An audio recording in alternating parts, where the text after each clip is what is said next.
Heute, wie versprochen, mehr Details zu den erforderlichen Lkw-Aufbauten. Es ist nämlich kein Zufall, dass wir sowohl einen Absetzkipper als auch ein Hakengerät von Hiab zeigen, denn Hiab und Hüfermann betreiben seit vielen Jahren schon eine ganz erfolgreiche Kooperation. Wenn also der Hüfermann-Vertrieb einen Aufbau und/oder einen Kran mit anbietet, dann ist das ein Hiab. Und für den Rollcontainer braucht es einen Abrollkipper, landläufig auch Hakengerät genannt. Zwei starke Hydraulikzylinder mit Teleskopausschub rotieren den gewinkelten Aufnahmehaken Richtung Boden.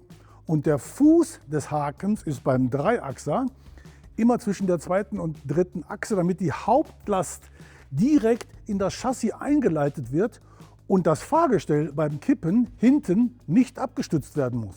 Und dann greift der Haken die Schlinge und zieht den Container über die stabilen Heckrollen des Fahrzeugs auf das Chassis.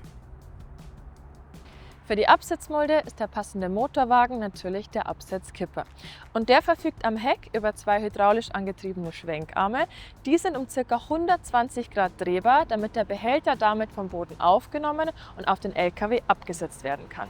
Dabei muss das Fahrzeug, anders als beim Hakengerät, am Heck hydraulisch abgestützt werden. Und in einem gesonderten Beitrag von Trailerheads lüften wir dann das Geheimnis, wie die Behälter auf die Anhänger kommen.